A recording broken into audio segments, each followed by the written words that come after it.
The old ship drifted through space like a dying whale.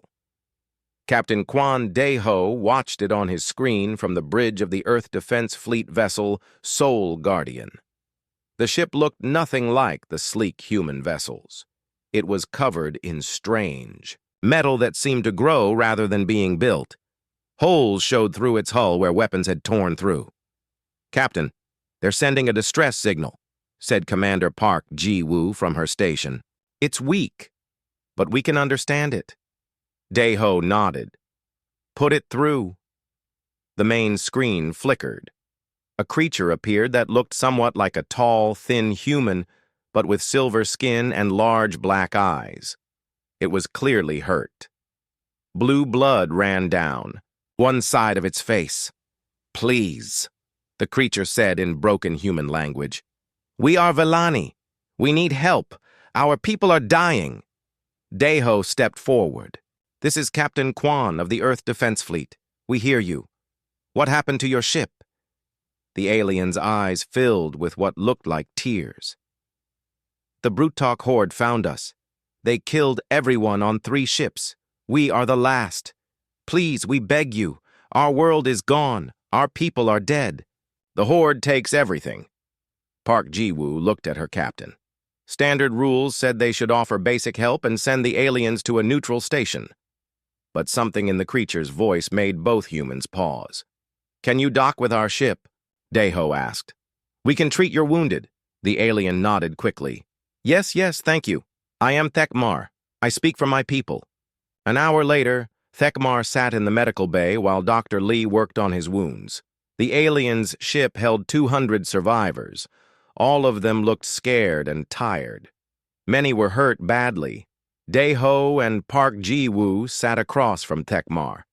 "Tell us what happened," Deho said gently. Thekmar closed his large eyes. "The Brutok Horde came to our system 6 months ago. At first we thought they wanted to trade or talk. Many species visit our worlds. We welcomed them." "What did they do?" Park Ji-woo asked. "They attacked without warning. Their ships are like moving cities. They have weapons that eat planets. They took our people and put them in machines. The machines drink life from them to power more weapons." Dr. Lee stopped working and stared. "They use people as fuel?" Thekmar nodded sadly. "They have done this to many worlds. 43 star systems in 2 years. The Corvan, the Melthi, the Yendari, all gone. The Horde takes everything living and turns it into power for their war." Deho felt sick. "What about the Galactic Council? Don't they help?" "The Council is afraid," Thekmar said. "The big powers like the Centauri and the Hegemony have strong fleets, but they hide behind their borders. They say the Horde will stop if they don't make them angry. But the Horde never stops. They just take and take until nothing is left." Park Ji-woo pulled up a star map. "Show us where they are now," Thekmar pointed with a shaking finger. "They move through the outer spiral. They will reach the Corvan system in 3 weeks. After that, they will find the trade routes to the core worlds. Once they do that, no one can stop them." "How many ships do they have?" Deho asked. "Too many. Their ships grow new ships like plants grow seeds. Every world they take makes them stronger." Thekmar looked directly at both humans. "We heard about Earth, about how humans fight. Other species say you are different. They say you don't give up. Please, we beg you, help us stop them." Deho looked at Park Ji-woo. They both knew this was bigger than their ship could handle. "We need to contact Earth Command." "Will they help?" Thekmar asked with hope in his voice. "I don't know," Deho said honestly, "but I promise we'll ask." That night, Deho sent an encrypted message to Admiral Lee Sang-min on Earth. He included everything Thekmar had told them, plus recordings of the damaged Villani ship. He also sent medical scans showing how badly the aliens were hurt. 3 days later, the answer came back. Admiral Lee's face appeared on the secure channel. He looked tired but determined. "Captain Quan, you've done good work. We've checked the Villani story with our intelligence networks. Everything they told you is true. The Brutok horde is real, and they're as dangerous as the aliens said. What are your orders, sir? Deho asked. Escort the Villani survivors to Sanctuary Station. Make sure they're safe and get them medical help. Admiral Lee paused. Then return to Earth immediately. Bring their ambassador with you. Sir, are we going to help them? Admiral Lee's expression grew hard. Captain, 43 civilizations have been wiped out. Trillions of innocent beings have been murdered and turned into fuel for monsters. The galactic powers are too scared to act. He leaned forward. But we're not the galactic powers. We're humans. And when someone asks for our help against evil like this, we don't do things halfway. What do you mean, sir? I mean, the President has called an emergency session of the Global Defense Council. We're not just going to help the Villani. We're going to end the Brutok horde completely. The Admiral's voice became cold as space. They want to see what humans do when we go to war? They're about to find out. The transmission ended. Deho stared at the blank screen. Park Ji-woo whistled softly. Total War Protocol, she said quietly. I've never seen it activated. Neither have I, Deho replied. But I think the Brutok horde is about to learn something about humans that no alien has ever seen before. In his quarters, Thekmar looked out at the stars through a small window. For the first time in months, he felt something that wasn't despair. When his people had begged the council for help, they offered prayers and kind words. When they begged the major powers, they offered to take in refugees. But when they begged the humans, something different happened. The human captain hadn't just offered sympathy. He had promised action. And from what Thekmar could see in the crew's faces, humans kept their promises. He didn't know what Total War Protocol meant, but he was about to find out, and so was the Brutok horde. President Yu Hana stood before the Global Defense Council in the Great Hall beneath Geneva. Representatives from every human nation sat in the circular chamber. The room buzzed with worried voices until she raised her hand for silence. We face a choice that will define humanity's place in the galaxy, she began. 3 days ago, we learned of an alien empire that has destroyed 43 civilizations. The Brutok horde turns entire worlds into fuel for their war machine. They are moving toward the galactic core, and nothing seems able to stop them. Admiral Kim Tae-sung stepped forward with a holographic display. The star map showed the outer spiral arm with red zones marking dead systems. The Villani refugees gave us detailed intelligence. The horde doesn't just conquer, they consume. Every living thing becomes biofuel for their ships and weapons. General, Choi Min-ho spoke from his seat. How many ships are we talking about? Conservative estimates suggest over 10,000 vessels, Admiral Kim replied. But their ships reproduce by breaking down conquered worlds. Every victory makes them stronger. A representative from the African Union stood up. This is terrible, but it's happening thousands of light years away. Why should we risk human lives for aliens we've never met? President Yu looked at the woman, calmly. Because today it's them. Tomorrow it might be us. The horde follows trade routes. Eventually those routes lead to Earth. General Choi stood up. More than that, I've studied our military files on alien warfare. Most species fight with small fleets, a few dozen ships for minor conflicts, maybe a few hundred for major wars. They don't understand total warfare. What do you mean? Asked the representative from the European Federation. They fight like it's a game with rules, Choi explained. Limited objectives, partial commitment. They try to win while keeping most of their forces safe. He gestured to the map. That's why they can't stop the horde. The Brutok fight to consume everything. But even they don't fight like humans do. President Yu nodded. General Choi is right. When humans go to war, we commit everything. Our entire economy, our whole society. We don't fight to win battles. We fight to end wars completely. Admiral, Kim activated another display. I recommend immediate activation of Total War Protocol. Full military production on all human worlds. Complete fleet mobilization. We don't just stop the horde, we destroy them so completely that they can never threaten anyone again. The debate lasted 6 hours. Representatives argued about cost, risk, and whether humanity should get involved in galactic politics. But in the end, the vote was unanimous. The images of dead worlds and murdered civilians had convinced everyone. President Yu signed the order that evening. Operation Righteous Fury is approved. Admiral Lee, you have full authority to conduct this. War as you see fit. Within 24 hours, every human world began changing. Factories that made cars started making armored vehicles. Shipyards that built cargo vessels switched to warships. Research stations that studied peaceful science began developing weapons. Captain, Song Yu-jin launched from Earth 3 days later in the scout ship Lightning. Her mission was to map Brutok positions and gather intelligence. She flew with a crew of 12 specialists, all volunteers.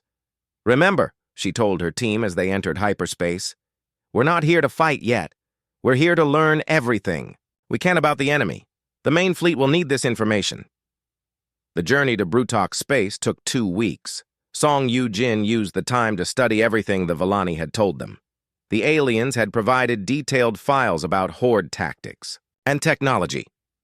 They're not as advanced as I expected, said Lieutenant Park So-young, her science officer. Their ships are big and strong, but they use simple weapons, energy beams, and biomissiles. Don't underestimate them, Song Yu-jin warned. They've destroyed 43 civilizations. Simple doesn't mean ineffective. Back on Earth, Lieutenant, Commander Bae Suho worked with Villani refugees at the military training center in Colorado. The alien survivors had volunteered to help train human forces. Show me how their ships move in battle, Bae Suho said to Thekmar. The Villani ambassador manipulated a holographic display. They form large groups, like a pack of animals. No complex tactics. They rely on size and numbers. Bae Suho studied the formation. Interesting. Most of our training focuses on fighting other humans. We use complex maneuvers because human enemies are smart and adaptable, but the Horde just charges straight at targets. Yes, Thekmar said sadly.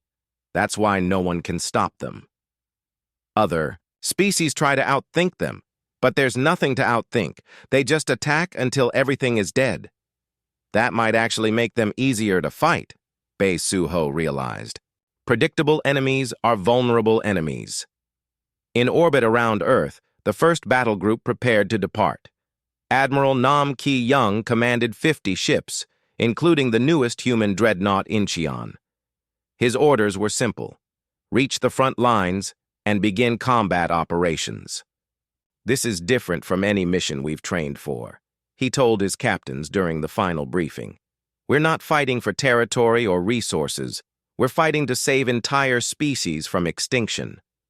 Captain Lim Jong-soo, commander of the Dae, destroyer Soul's Fury, raised his hand.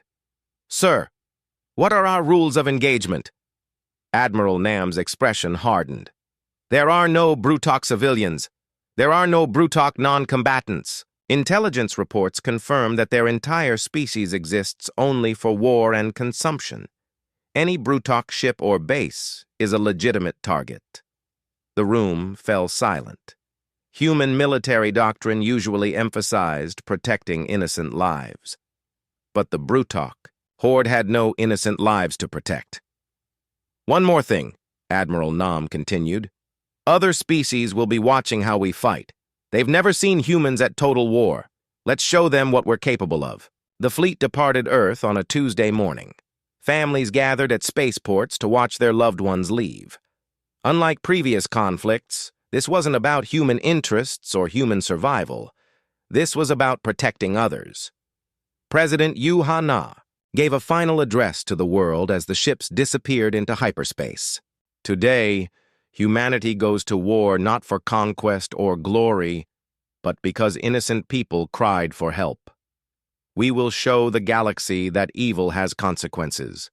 The Brutok Horde has destroyed its last world.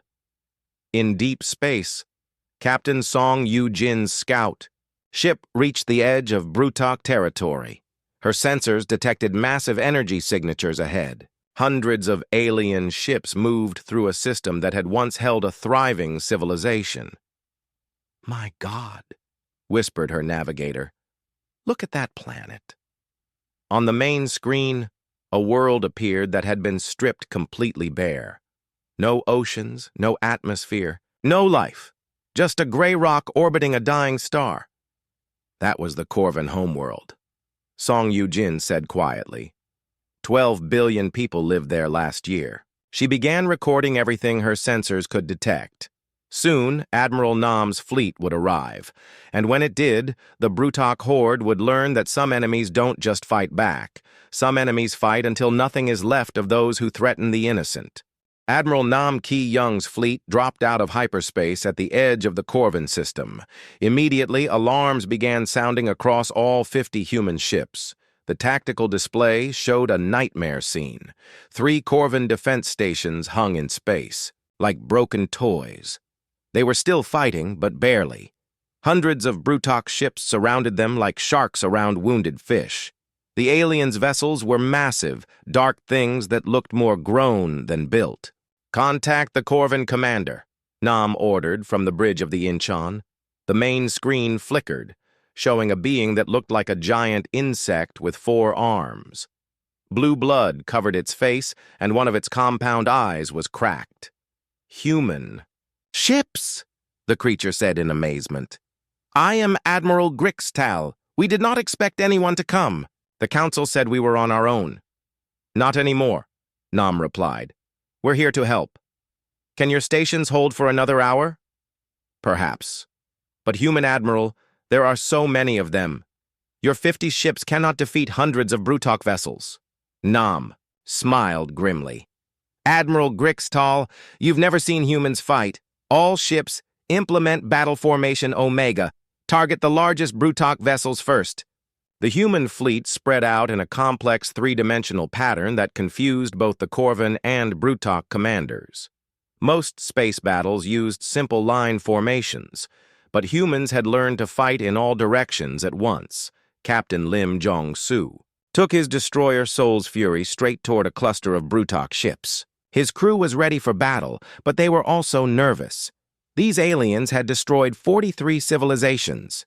"Remember," Lim told his crew over the intercom, "they're not invincible. They're just bullies who've never faced real opposition. Today they meet humans." The first shots came from the Brutok fleet. Energy beams and biomissiles filled space between the two forces. But something unexpected happened. The human ships didn't just avoid the attacks. They seemed to dance around them. "How are they moving like that?" demanded the Brutok fleet commander from his massive ship. His species had fought many races, but none moved with such precise coordination. The answer was simple. Human ships shared, targeting data in real time. Every captain knew where every other ship was going before they got there. The entire fleet moved like one giant organism. Then the humans fired back. Missile barrages erupted from the human fleet. But these weren't random attacks. Each missile was part of a coordinated strike designed to overwhelm enemy defenses.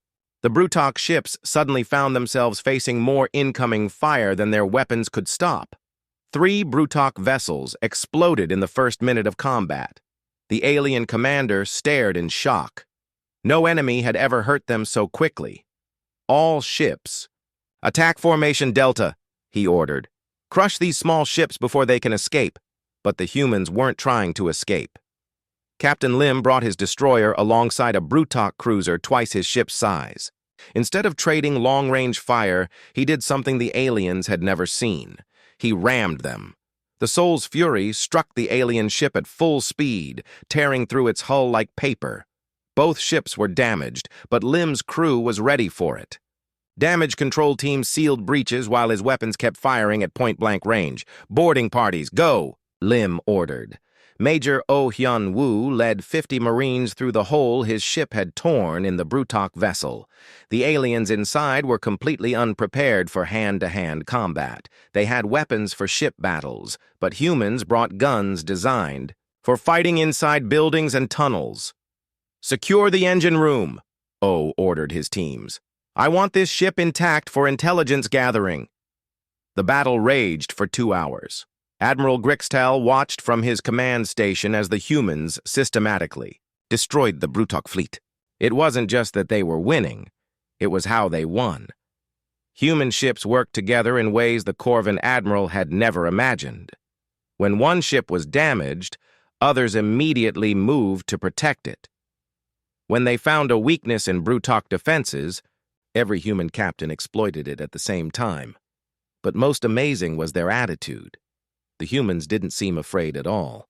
They treated the deadly space battle like a complicated job that needed to be done carefully. Colonel C.O.J. Wook coordinated the evacuation of Corvan civilians while the battle continued. His ships moved through the fighting, picking up refugees from damaged stations. Brutok vessels tried to stop them, but human escort fighters drove them off.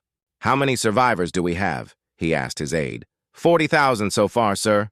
But there are more on the outer stations. Then we keep going until we get them all, CO said simply. As the battle turned in humanity's favor, something interesting happened. The Brutok commander tried to retreat. His species had never faced an enemy that fought harder as the battle went on. But Admiral Nam wasn't finished. "All ships, pursue and destroy," he ordered.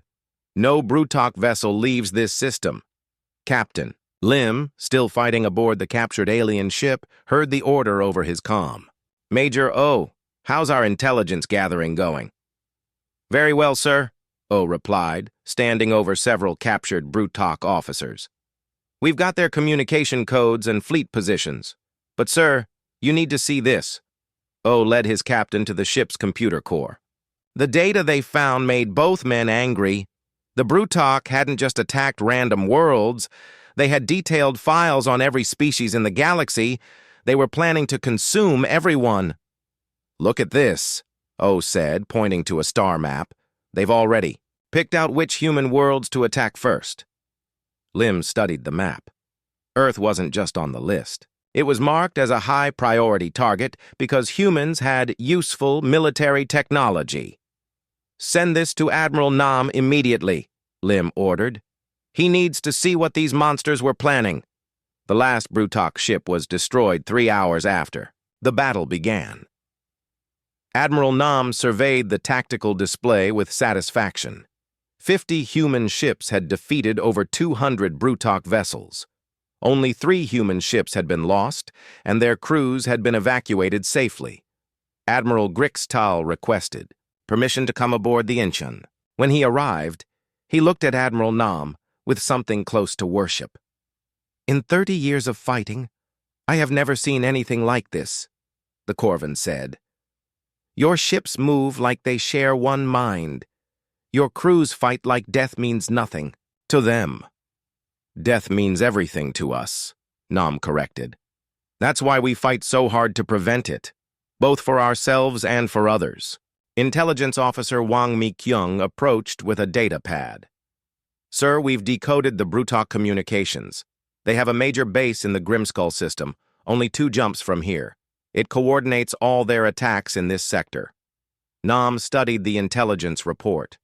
A normal military commander might consolidate his gains and wait for reinforcements. But Nam wasn't normal. He was human. "Signal the fleet," he ordered. "We're not staying here to defend. We're advancing to attack. The Brutok want to see what humans do when they go to war?" He smiled coldly. "Let's show them." Admiral Grixtal stared in amazement. "You're going to attack their main base? With 50 ships?" "Admiral," Nam replied, "you still don't understand. We're not here to fight a defensive war. We're here to end the Brutok horde completely, and that means taking the fight to them wherever they are." The human fleet formed up and jumped toward Grimskull system. Behind them, Corvan civilians began rebuilding their shattered world. But they would never forget the day humans arrived and proved that some enemies could be defeated completely. In space, the war was just beginning. But the Brutok horde had already learned something that would terrify them. Humans didn't just fight. They hunted. 6 months after the first human ships left Earth, the galaxy watched something it had never seen before. A human war economy running at full power. Admiral Han Dong-min stood on the bridge of the massive command station New Normandy. The station hadn't existed a year ago. Human construction crews had built it in 4 months at the edge of Brutok space. It coordinated the largest military operation in galactic history. Status report, Han ordered as he reviewed the tactical displays. 200 human ships now operating in Brutok territory, reported his aide. Factory ships are producing new vessels faster than we're losing them. The Earth shipyards launched 30 more ships yesterday. Han nodded. Other species built ships slowly, carefully. Humans had turned ship construction into an assembly line. Every day brought new vessels, new weapons, new ways to fight. General Ko Young-ho prepared his ground forces for the assault on Grimskull. The Brutok fortress world was supposed to be impossible to attack. It had massive planetary shields and thousands of defensive weapons. "Sir, the orbital bombardment is ready," reported his artillery commander. "Begin the bombardment," Ko ordered. "I want every defensive position mapped and destroyed before we land." Human ships in orbit opened fire. But this wasn't random destruction. Every shot was calculated to disable specific targets. The humans had spent weeks studying Brutok defenses, finding weaknesses that other species had missed. On the planet's surface, Brutok commanders watched their defenses crumble with growing panic. No enemy had ever attacked them like this. The humans didn't just hit hard targets, they systematically destroyed everything that could be used for war. "Drop pods away," Ko announced as the bombardment ended. Thousands of metal pods fell from orbit like deadly rain. Each one carried 10 human soldiers ready for battle. But these weren't ordinary soldiers. They had trained specifically to fight Brutok forces. Sergeant Huang So-ra hit the ground running as her pod opened. Around her, other Marines spread out in perfect formation. The Brutok had never faced enemies who could coordinate so well during chaotic battles. "Remember," she told her squad over the radio, "they're bigger and stronger than us, but they're not smarter. Use that." The Brutok defenders charged the human landing zones with typical tactics, large groups attacking in straight lines.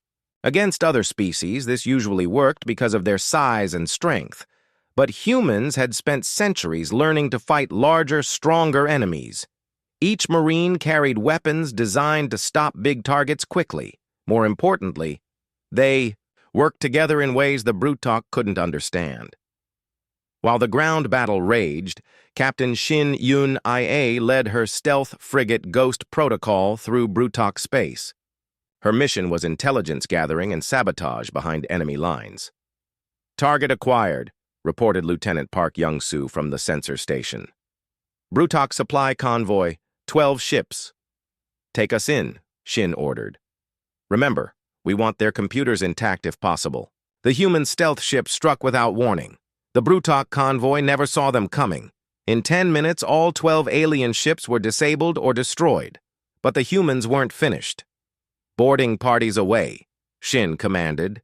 Teams led by Sergeant Huang So-ra's sister, Corporal Huang Min-ju, captured 3 Brutok supply ships intact.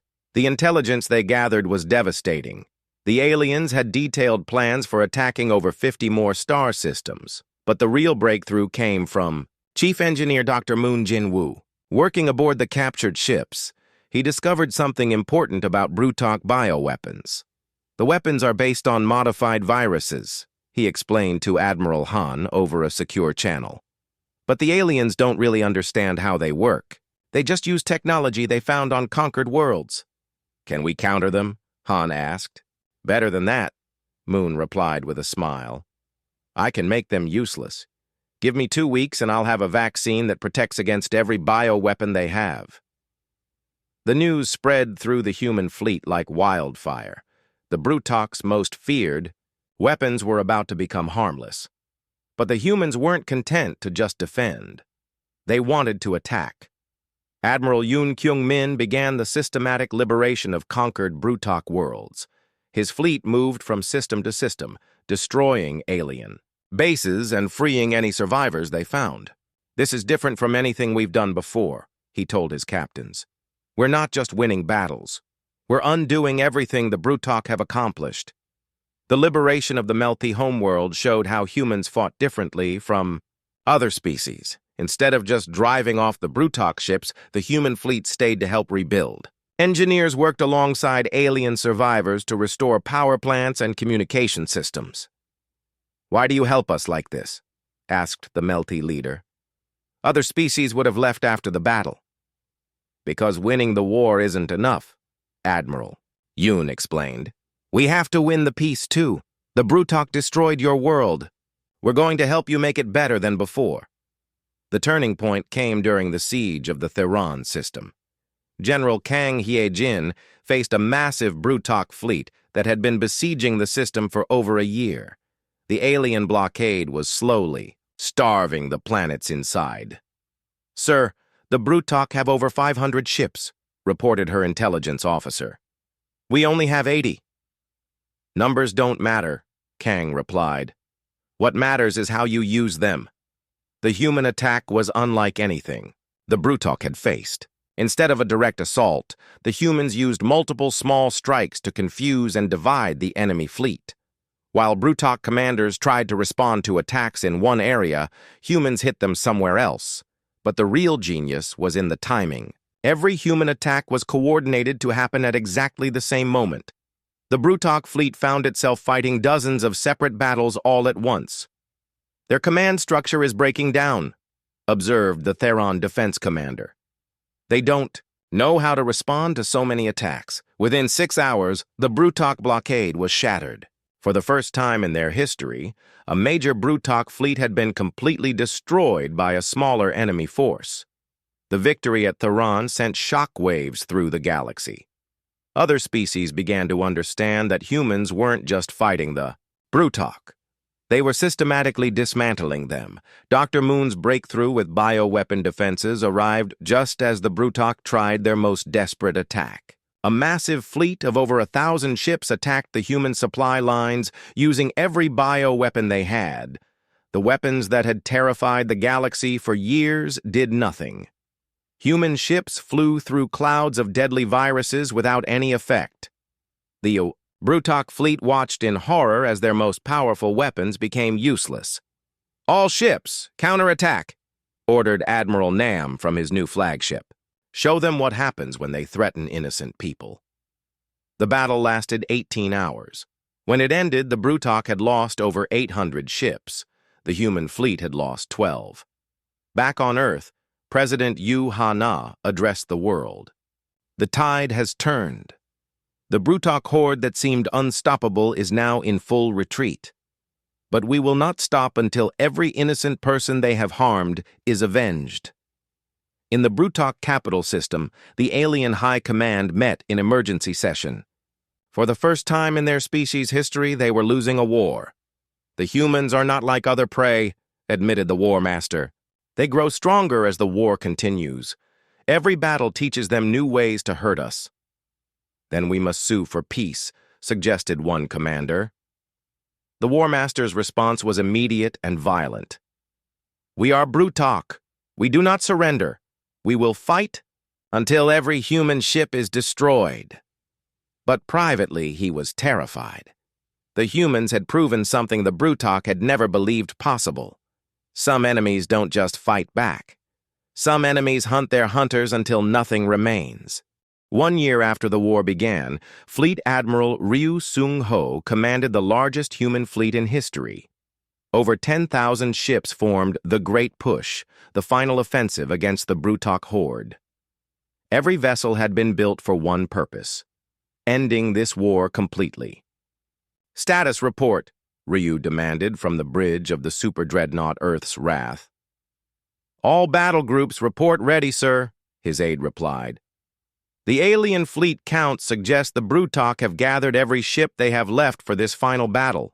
Ryu studied the tactical display. Intelligence suggested over 15,000 Brutok ships waited in their capital system. It would be the largest space battle in galactic history. Signal all ships, he ordered. We didn't come this far to fight a fair battle. We came to finish this. Colonel Jiang Min-seo led the liberation of the Vellani homeworld, where the war had really begun. Her ground forces faced something that chilled them to the bone. The Brutok had turned the planet into a massive prison camp where survivors were slowly drained of life to power alien weapons.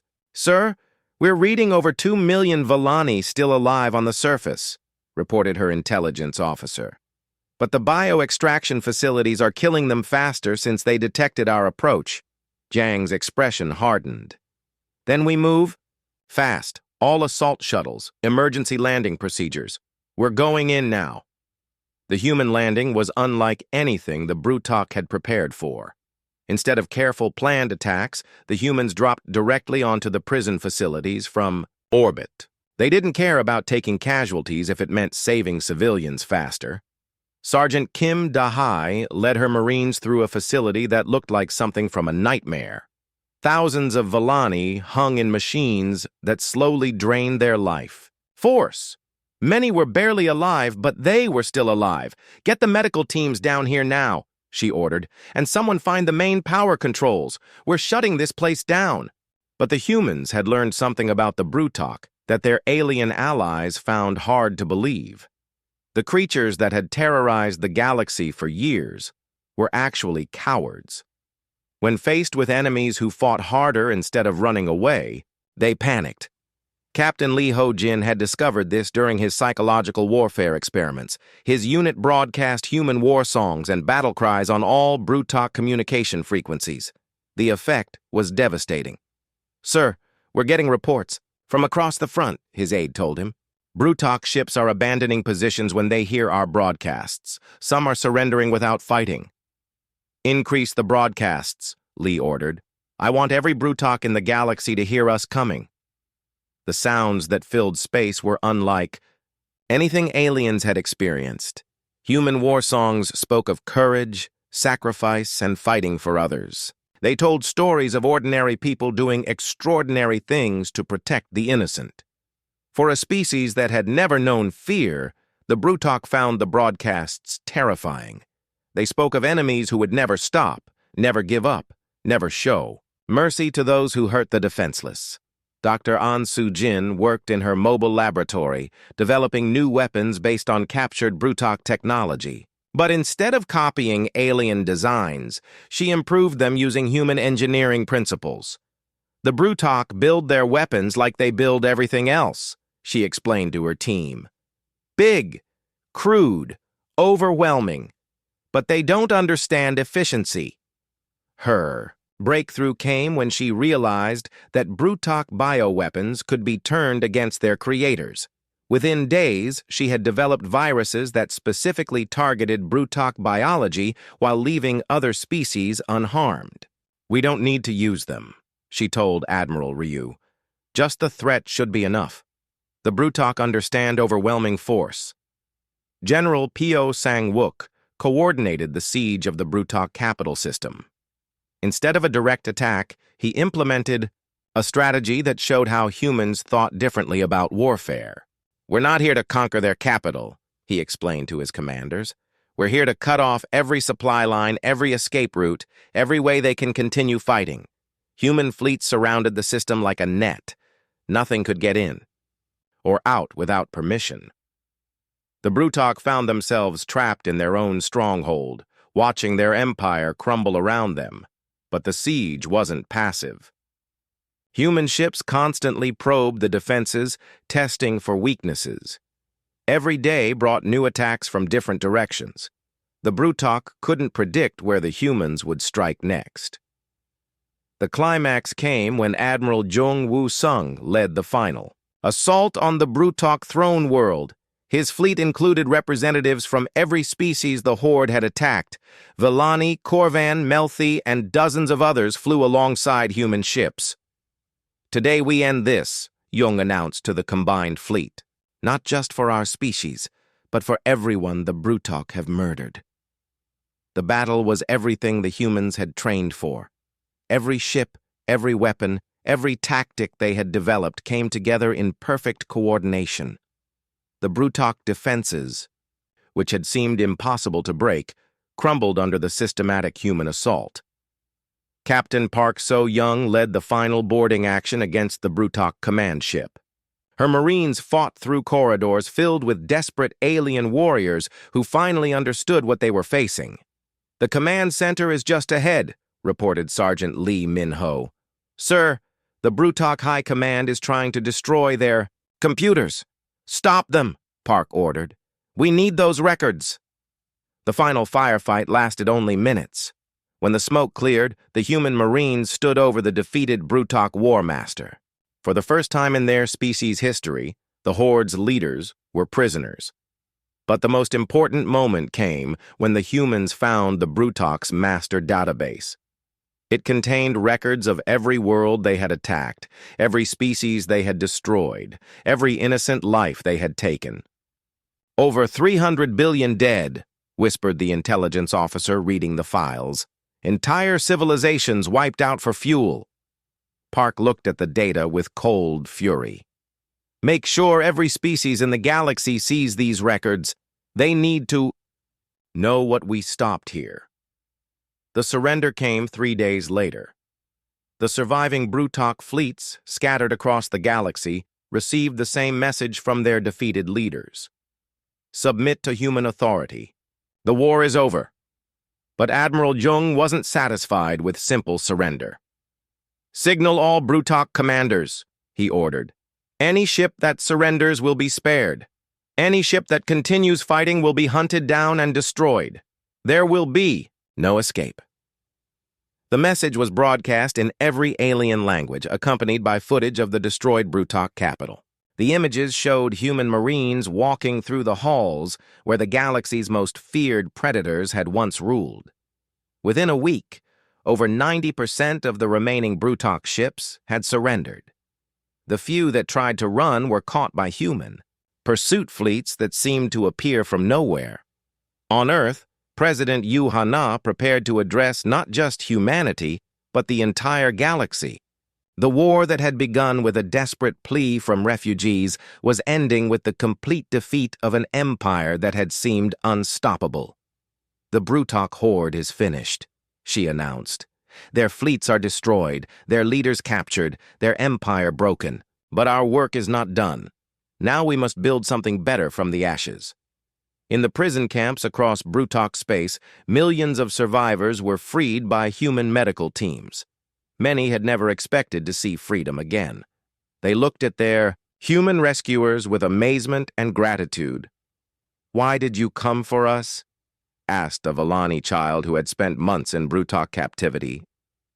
The human medic treating her injuries smiled gently. "Because everyone deserves to be free, and because when someone asks for help, good people answer."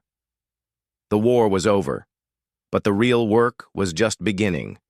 The humans had proven they could destroy their enemies completely. Now they had to prove they could build something better. The war ended not with a final battle, but with the complete collapse of everything the Brutok horde had built. Admiral Kim Jae-hwan received the surrender of the last Brutok fleet commander in a ceremony broadcast across the galaxy. "I offer the unconditional surrender of all Brutok forces," the alien commander said, his voice defeated. "We submit to human authority." Kim studied the massive creature that had once commanded ships capable of destroying planets. Now it knelt before a human admiral, broken and powerless. "Your surrender is accepted," Kim replied. "But this isn't the end. This is the beginning of something new." The terms that followed were unlike anything in galactic history. Instead of simple occupation or punishment, the humans announced Reconstruction Protocol Alpha. General Hong Yeonju explained the concept to confused alien observers. "We're not here to rule over the Brutok," she said. "We're here to help them become something better than what they were." The protocol was ambitious beyond anything most species could imagine. Human engineers began rebuilding Brutok worlds, but not as they had been. The new cities were designed for peace instead of war.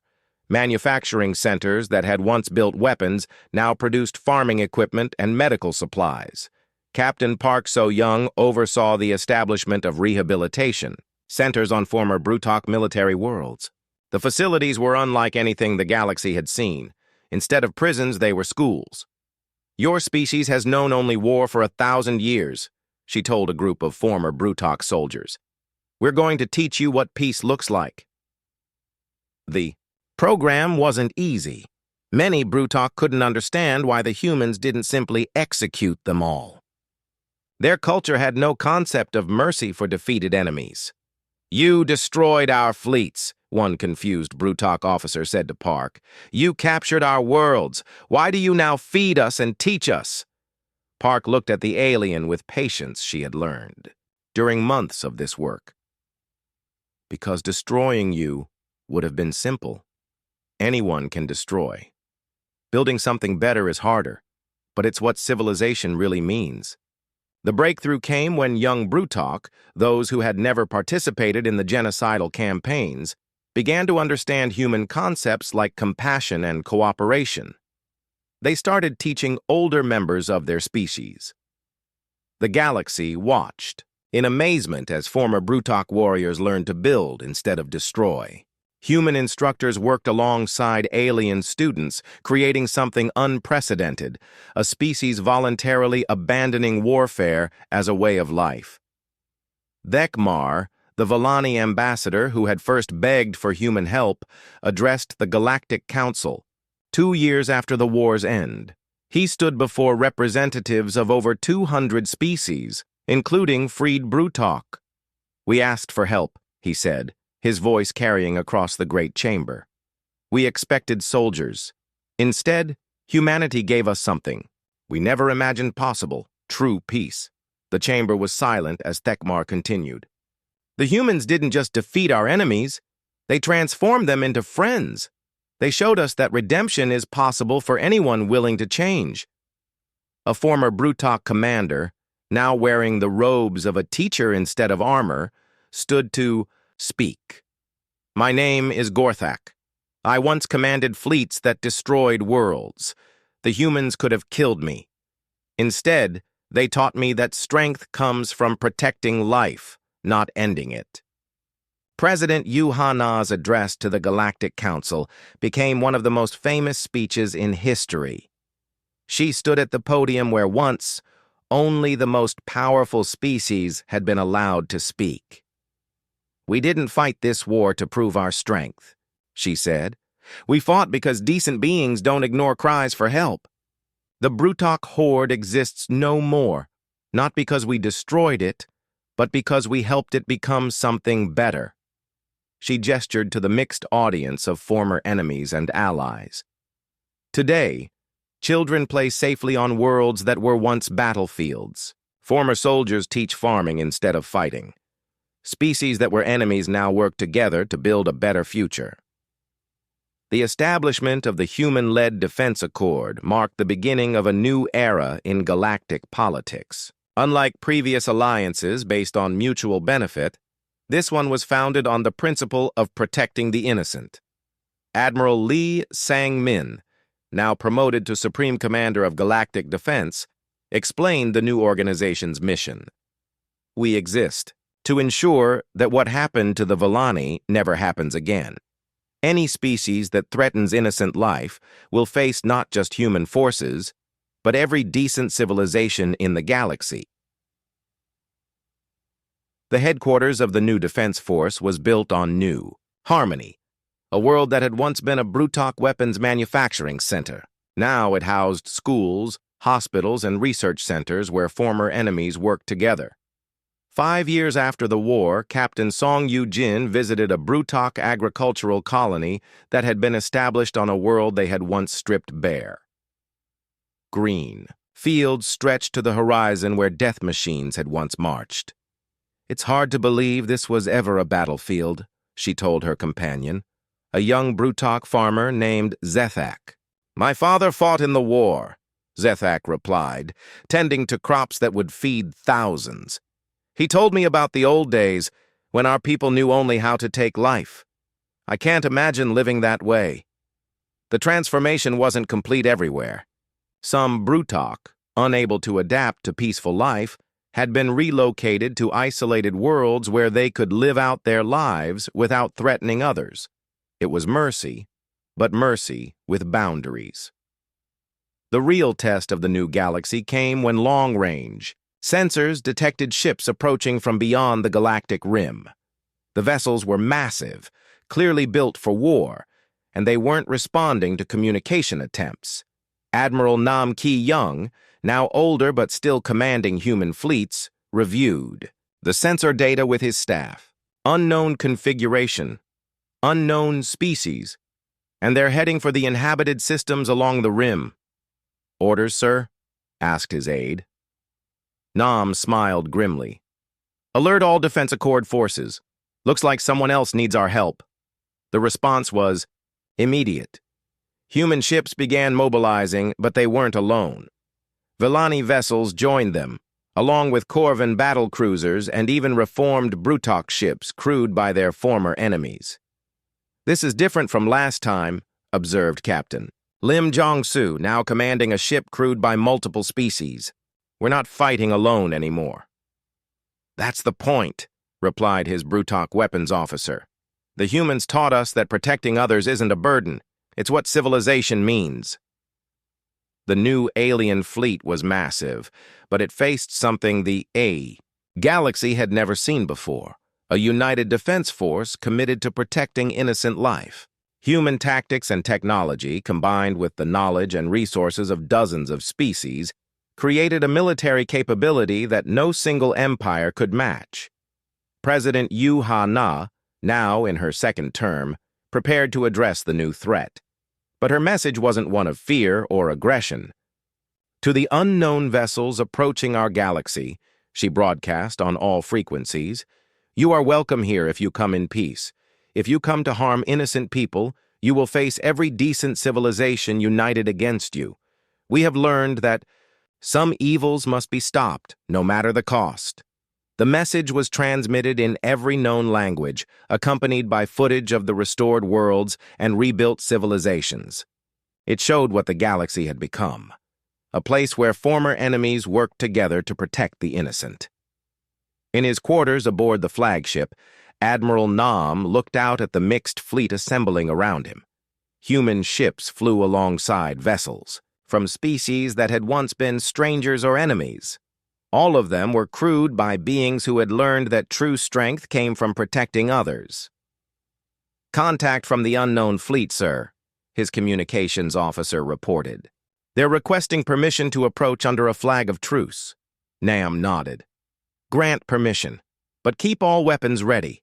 If they're here for the same reason the Brutok were, they'll learn what happens to those who threaten the innocent." The war against the Brutok horde had ended with their complete transformation. Whatever came next, the galaxy was ready. The humans had taught everyone the most important lesson of all: when someone cries for help, decent beings answer that call, and when evil threatens the innocent, good people don't just fight back. They fight until evil is nothing but a memory, replaced by something better.